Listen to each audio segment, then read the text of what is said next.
جاؤ اور جنت سے مشک لے لو، جنت سے مشک لے لو، جنت سے زعفران لے لو، جنت سے کافور لے لو اور جنت سے سنبل لے لو، تو بتاؤ سب ملا کے کتنی چیزیں ہو گئی؟ 5 چیزیں ہو گئی نا. اس لیے کہ ایک تو مدینے کی خاک شفا اللہ نے منگوائی، پھر اللہ نے کہا مشک بھی لے کر آؤ، اللہ نے کہا زعفران بھی لے کر آؤ، اللہ نے کہا کافور بھی لے کر آؤ، اور اللہ نے کہا جنت کا سنبل، سنبل کے معنی آتے جنت کا پودا، وہ بھی لے کر آ جاؤ. کتنی چیزیں ہو گئی؟ 5 چیزیں ہو گئی. جب 5 چیزیں لے کر حضرت جبرائیل آئے، اللہ نے فرمایا جاؤ جبرائیل پھر جنت میں جاؤ. اب جبرائیل نے پوچھا اب کیا کروں اللہ اب جنت میں جا کے کیا کروں؟ اللہ نے فرمایا میری قسم جنت میں بہت نہر ہے. بھائی جنت میں کتنی نہر ہے کسی کو نہیں معلوم، معلوم ہے کسی کو؟ بہت نہر ہے، لیکن اللہ نے فرمایا میری قسم جنت کی 3 نہروں کا کوئی مقابلہ نہیں کر سکتا. کتنی نہروں کا؟ آج وہ نہروں کا نام یاد کر لو جو قرآن کریم میں سب سے بڑی نہر جنت کی، اللہ کہتے 3 کا کوئی مقابلہ نہیں کر سکتا. اس میں پہلی نہر کا نام ہے معین. ساتھ میں بولو کیا نام ہے؟ معین. جو 27ویں پارے میں اللہ نے فرمایا بِأَكْوَابٍ وَأَبَارِيقَ وَكَأْسٍ مِّن مَّعِينٍ. کیا نام؟ معین. ایک دوسری نہر ہے جنت کی، بہت زبردست نہر ہے، اس کا نام ہے سلسبیل. بولو کیا نام ہے؟ قرآن نے فرمایا عَيْنًا فِيهَا تُسَمَّى سَلْسَبِيلًا. ایک تیسری نہر ہے جو سب سے بڑی نہر ہے جس کا نام ہے رحیق. کیا نام ہے؟ رحیق. قرآن کریم میں فرمایا یسقون من رحیق مختوم. تو اللہ تبارک و تعالیٰ نے کیا فرمایا؟ سننا، اللہ تبارک و تعالیٰ نے فرمایا جبرائیل جاؤ جنت میں جاؤ اور بڑی بڑی 3 نہر ہے. پہلی نہر کا نام معین ہے، دوسری نہر کا نام سلسبیل ہے، تیسری نہر کا نام رحیق ہے. جاؤ تینوں نہروں کا پانی لے کر آ جاؤ. تو بتاؤ کتنی چیزیں جمع ہو گئی؟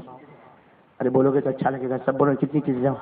گنو نا انگلی پر گنو نا. اللہ تبارک و تعالیٰ نے حضرت جبرائیل کو فرمایا نمبر 1 مدینے کی مقدس خاک شفا کو لے کر آؤ، یعنی مدینے کی مٹی کو لے کر آؤ. نمبر 2 جنت کا مشک لے کر آؤ. نمبر 3 جنت کا زعفران لے کر آؤ. نمبر 4 جنت کا کافور لے کر آؤ. نمبر 5 جنت کا سنبل یعنی جنت کا پودا لے کر آؤ. جب حضرت جبرائیل 5 چیزیں لے کر آئے، اللہ نے فرمایا بڑی بڑی 3 نہروں کے پاس چلے جاؤ. ارے معین کا پانی بھی لے کر آؤ، سلسبیل کا پانی بھی لے کر آؤ، رحیق کا پانی بھی لے کر آؤ. حضرت جبرائیل سب چیزوں کو لے کر آ گئے. تو کتنی چیزیں ہو گئی؟ اور اللہ نے کیا فرمایا جبرائیل جاؤ اب میرا کام.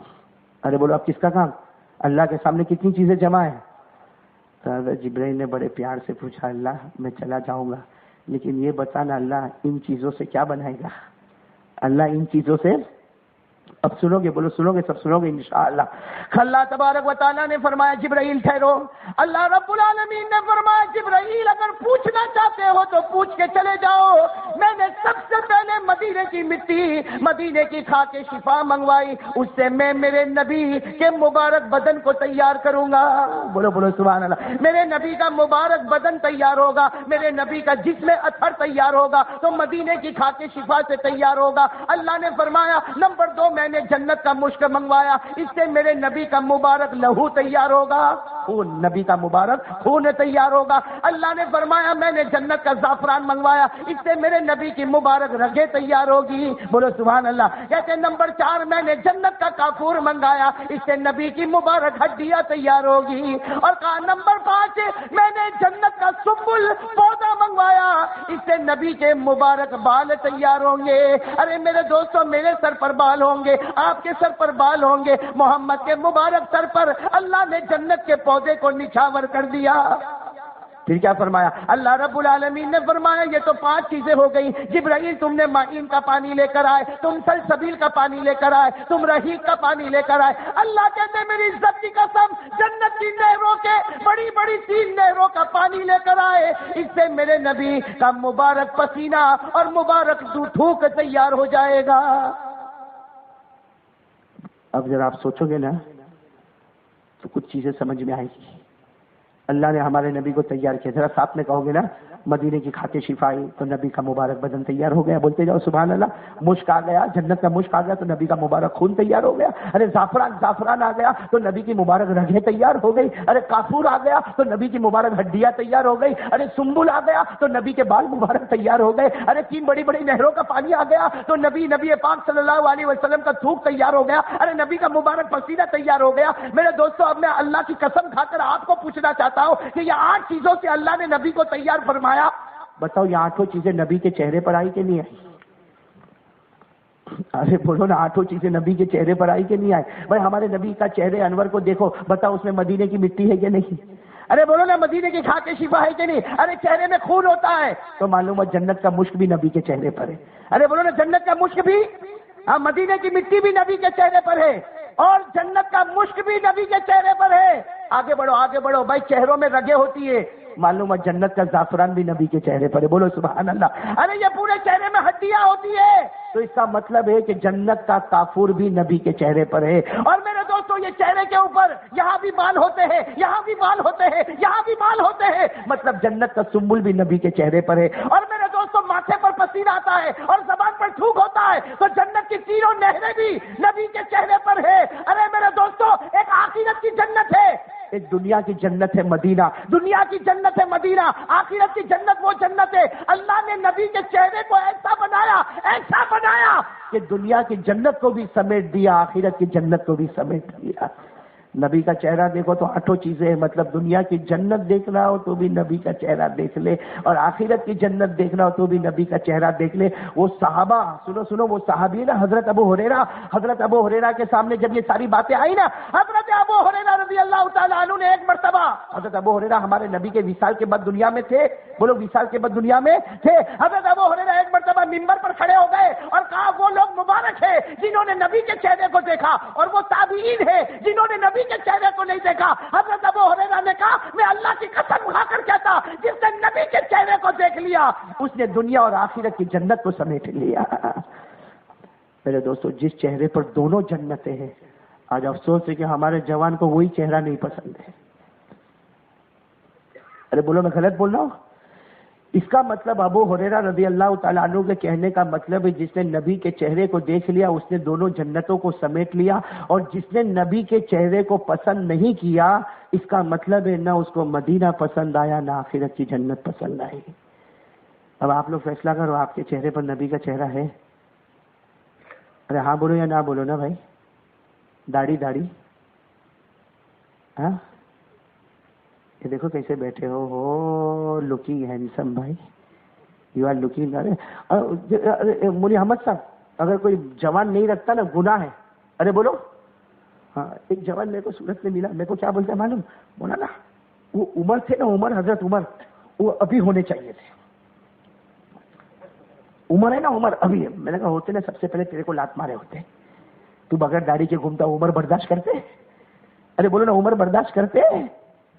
ہاں میرے پیارو، یہ دیکھو، ارے کچھ لوگ تو بڈھے ہو گئے، ہاں بچوں کا باپ بن گیا، دادا بن گیا، کہتا ہے کہ میں تو دادا بن گیا، نواسا بن گیا، ارے نانا بن گیا، تیرا نواسا پیدا ہو گیا، لیکن ابھی تک محمد ہی نہیں بنا۔ ہاں میرے دوستوں، 50 سال 60 سال چلتا ہے تو پاؤں بھی ابھی بیلنس نہیں کرتے میرے جیسے۔ میں ہو نا جو شوگر پریشر میرے جیسا ہو تو جب چلے گا تو پاؤں کے بھی بیلنس نہیں ہوتے بیلنس ہوتے، کبھی ایک پاؤں آگے نکلتا تو ایک پاؤں ٹیڑھا ہو جاتا، لیکن وہ بھی بڈھا بھی لکنگ ہینڈسم ان اناول، وہ بھی سنڈے مارننگ یہ دادا ابا۔ میرے دوستوں، شرم سے مر جانا چاہیے، بڑے ہیں بزرگ ہیں، میں کچھ نہیں کہہ سکتا، لیکن شرم سے مر جانا چاہیے کہ جس کو اللہ نے 50 سال کی عمر دی لیکن آج تک محمد کی محبت نہیں دی، کیا اس کو مدینہ نہیں پسند آیا؟ کیا اس کو جنت نہیں پسند آئی؟ اچھا داڑھی کیوں نہیں رکھتے بھائی؟ آپ لوگ تو کچھ بولتے ہی نہیں ہو بھائی، ایسا کیا کو بھائی؟ میرے کو کوئی سوال پوچھے تو میں بولوں بھائی میرے کو کیا کو سوال پوچھا، داڑھی تو رکھا ہوں، لیکن داڑھی کیوں نہیں رکھتے؟ معلوم کیوں نہیں رکھتے؟ معلوم ہے کیوں نہیں رکھتے؟ کیوں نہیں رکھتے؟ ہاں اس لیے کہ وہ معلوم ہے کہ داڑھی رکھوں گا تو بڈھا دکھتا ہوں، داڑھی رکھتا ہوں تو عمر۔ ارے صحیح ہے غلط ہے؟ ارے بالکل صحیح ہے۔ آپ 2 جوان کو کھڑا کرو، مولی احمد 2 جوان کو کھڑا کرو، یہ بھی 35 کا، یہ بھی 35، یہ بھی 35 سال، یہ بھی 35 سال، لیکن ایک کی داڑھی اور ایک کی داڑھی نہیں ہے۔ اور آپ کسی کو بھی بلا کے پوچھو کہ بتا یہ دونوں کی عمر کیا ہے، تو جو داڑھی والا ہوگا نا کہے گا مولانا ایسا لگتا ہے 50 کا ہوگا، اور جو بغیر داڑھی کا ہے نا یہ 25 کا لگتا ہے۔ تو دیکھو بغیر داڑھی والا 35 کا ہے لیکن لگا، اور جو داڑھی والا 35 کا ہے وہ کہاں لگا؟ ہم سب کو جوان بننے کو تو بہت اچھا لگتا ہے نا۔ ارے بولو نا، اسی لیے نہیں رکھتا نا، چیزیں نہیں رکھتا ہے بھائی، داڑھی رکھوں گا تو پھر وہ کیا بولے گی، ٹینشن آتا نا۔ بولتے نا جوانی سب کو بہت پسند ہے نا، میں اکثر ایک بات سناتا ہوں. ایک مرتبہ نا وہ ہمارے مولانا احمد صاحب سننا، ہمارے انڈیا میں ٹرین چلتی، ٹرین تو اس میں ریزرویشن کراتے ہیں. ہاں تو اس میں جو بوڑھے ہوتے ہیں نا، بوڑھے ان کو نیچے کی برتھ ملتی ہے نا. جو سینئر سٹیزن ان کو آج کل کی پالیسی ہے کہ ان کو نیچے کی برتھ. تو اب ایک مرتبہ کیا ہوا معلوم ہے، ٹرین جا رہی، اس میں 2 بڈھے سوئے. اب وہ بھی نیچے کی برتھ پہ، یہ بھی نیچے کی برتھ پہ. یہ جو بڈھا ہے نا، یہ بڈھا یہ سوتے سوتے کیا بولتا ہے معلوم ہے، دوسرے بڈھے کو بولتا ہے میری عمر 70 سال کی ہو گئی لیکن دکھتا ہوں 17 سال کا.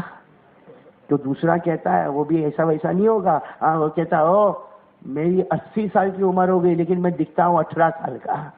اب اوپر کوئی جوان بیچارہ اوپر والی برتھ پہ سویا تو پھاٹ سے نیچے گرا. کیا ہو گیا؟ کہا اب بھی پیدا ہوا، جسٹ بورن بیبی. ارے بات سمجھ میں آ رہی نہیں ہے.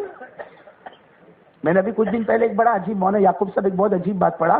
کوئی بس تھی. اب بس کے اندر ایک ہی سیٹ خالی ہے، 2 لڑکیاں بس میں چڑھی. بھائی دونوں جوان لڑکیاں بس میں چڑھی. اب وہ لڑکی بولے میں بیٹھوں، وہ بولے میں بیٹھوں، وہ بولے میں بیٹھوں، وہ بولے میں بیٹھوں. سیٹ کتنی ہے؟ اب وہ بیچارہ کنڈکٹر کیا کرے اس سے؟ وہ بیچارہ کس کو بولے کہ تو بیٹھ. کنڈکٹر نے یہ کہا جو عمر میں بڑی ہوئے نا وہ بیٹھ جاوے، اور جو عمر میں چھوٹی ہوگا وہ کھڑی رہے. میرے دوستوں لکھا ہے کہ آخری بس کا کنارہ آ گیا مگر کوئی بھی دونوں میں سے نہیں بیٹھی. اب سمجھے مطلب، سمجھے میرے دوستوں؟ یعنی مطلب ہے کہ کوئی بڑا بننا ہی نہیں چاہتی. ابھی ہمارے جوان بھی دیکھو نا، ہمارے جوان داڑھی کا کو نہیں رکھتے. داڑھی نہیں رکھے گا داڑھی نہیں رکھے گا. لیکن مولانا آپ کو معلوم ہے ابھی پہلے زمانے میں ہم لوگ نہانے کے لیے باتھ روم میں جاتے تھے. تو آپ نے دیکھا ہوگا ایسا ہی ہوتا ہے بھائی. باتھ روم میں آپ جاؤ گے تو ایک بالٹی ہوتی ہے نا، گرم پانی ہوتا ہے. وہ بھی گرم پانی پہلے معلوم نہیں وہ لکڑوں سے کس سے گرم کرتے. صابن ہوتا ہے بھائی. کیا ہوتا ہے؟ صابن ہوتا ہے. آج کل تو یہ جوانوں کے باتھ روم میں جاؤ. میں ایک مرتبہ ایک جوان کے باتھ روم میں چلا گیا بھائی، وضو کرنے گیا تو میں سوچا اللہ باتھ روم میں آیا کہ میڈیکل سٹور میں آ گیا. اور ایک جوان کو تو میں نے دیکھا نہا کے نکلا. کبھی بھائی نہا کے نکلا تو ہم لوگ کیا کرتے بھائی؟ آج بھی ہم لوگ یہی کرتے بھائی، نہا کے نکلے گا تو ٹاول وویل ہوگا، اس سے اپنے سرور کو صاف کرے گا بھائی. کپڑا وپڑا پہن کے نکل گیا اور اس کے بعد میں زیادہ سے زیادہ بال بنا دیا. ارے عطر لیا، عطر لیا اور عطر لے کر اپنے بدن پہ لگا دیا. لیکن میں نے جوان کو دیکھا وہ باتھ روم سے باہر نکلا، معلوم ہے کوئی ملم جیسا، کوئی مرہم جیسی بڑی ٹیوب تھی. اب اس کو لے کے یوں دبائے جا رہا اور ہاتھ میں رکھ کے یوں کرتے جا رہا. اب میں سوچا یہ کیا ہوگا؟ جوان کو کوئی چمڑی کی بیماری تو نہیں ہے بھائی. میں قریب میں گیا تو دیکھا وہ ٹیوب کے اوپر لکھا تھا فیئر اینڈ لولی. میں نے کہا تو میں نے اس کو پوچھا بھی، میں نے کہا یہ کیا؟ تو کہتے یہ مولانا اس سے کیا ہوتا ہے کہ تھوڑا رنگ کھل کے آتا ہے. میں نے کہا او اللہ کے بندے، اس کے ڈبے کے ڈبے لگا دے، وہ کالا کا کالا ہی رہے گا. فیئر اینڈ لولی کا کو چوپڑتا ہے. ہاں ایک بات بتاؤں، اگر کسی کو یہ چاہیے کہ میرا چہرہ روب والا بنے، میرے چہرے کو دیکھ کر ایک عجیب طریقے کا روب پتہ چلتا ہو، میرے چہرے کو دیکھ کر جو ایٹریکٹیو حسن نظر آتا ہو، تو ایک مرتبہ ہمارے نبی پاک صلی اللہ علیہ وسلم نے فرمایا جس کو اپنا چہرہ روشن کرنا ہو، زیادہ سے زیادہ اور لمبے سے لمبے سجدہ کرتا رہے گا، اللہ اس کے چہرے کو روشن بناتا چلا جائے گا. ہاں میرے پیارے دوستو، خیر میں نے تو آپ کو یہ بتایا. آج آپ بتاؤ میرے دوستو، اب جن لوگوں نے داڑھی نہیں رکھی ہے وہ زبان سے کچھ نہیں کہتا، لیکن آج کا بیان سننے کے بعد رکھ لیا الحمدللہ. نہیں رکھا تو اس کا مطلب ہے آج کا بیان سننے کے بعد زبان سے کچھ نہیں کہتا، دل سے آواز آتی ہے مجھے مدینہ نہیں پسند ہے، مجھے مصطفیٰ کا چہرہ نہیں پسند ہے، مجھے آخرت کی جنت نہیں پسند ہے. میرے دوستو کتنی بڑی غداری اور دھوکے بازی ہو گئی ہے کہ جو نبی سے محبت نہ کرے. میں بات ختم کرنے جا رہا ہوں. بولو بھائی کون کون اس کے لیے تیار ہوتا ہے؟ آج کون تیار ہوتا ہے بھائی؟ ہاں بولو انشاءاللہ، بولو انشاءاللہ. اللہ اچھا آپ لوگ سوچتے ہوں گے بھائی داڑھی رکھوں گا تو کیا ہوئے گا؟ ہاں ہوتا ہے کبھی کبھی ایک سوال ہوتا ہے کہ بھائی داڑھی رکھ لوں گا، چلو رکھ لیا، داڑھی رکھا، لیکن اس سے ہوگا کیا؟ میرے دوستو آج آپ کو ایک بات بتا دوں، اور میں نہیں بتاتا، غریب نواز. بولو کون غریب نواز؟ بولو کون غریب نواز؟ اجمیر والے بابا. کون خواجہ؟ بولو خواجہ معین الدین چشتی رحمت اللہ علیہ. اللہ اکبر. کتنے یعنی ایسی بات کہی کہ اب اس کے بعد کوئی بات کی ہم کو ضرورت ہی نہیں. یعنی ایسا فائنل سٹیٹمنٹ سمجھتے ہو نا، یعنی آخری کڑی والی بات کہہ دی. خواجہ غریب نواز خواجہ معین الدین چشتی رحمت اللہ علیہ کے سامنے جب یہ مسئلہ آیا کہ داڑھی نہیں رکھا تو کیا ہو گیا، خواجہ غریب نواز نے فرمایا یاد کر قیامت کا دن آئے گا. بولو آئے گا کہ نہیں؟ بولتے جاؤ، ہاں بولتے جاؤ. یاد کر قیامت کا دن آئے گا، یہ بھی یاد کر نبی نور کے ممبر پر کھڑے ہوں گے. بولو بولو بولو بے شک بولو. یہ بھی یاد کر نبی کے سر پہ شفاعت کا تاج ہوگا. بولو سبحان اللہ. کہا یہ بھی یاد کر نبی کے ہاتھ میں خدا کی تعریف کا جھنڈا ہوگا. یہ بھی یاد کر نبی کے بدن پر جنت کا کپڑا ہوگا. اور یہ بھی یاد کر ایک ایک امتی کو نبی کے سامنے کھڑے ہونا پڑے گا.